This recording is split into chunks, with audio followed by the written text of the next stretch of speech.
මං වගේ මලු මල් බඳුර පිපුණු මලත් මං වගේ මලු මං වගේම කෝල් හාමිගේ ගයනවලු මම පාඩම් වැඩ හොඳින් කරන හොඳ ළමයෙක්ලු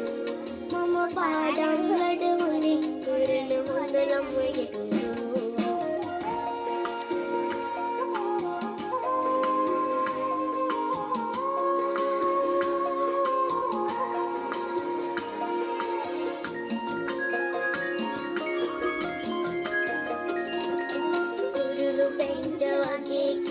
තාත්තා කියනවා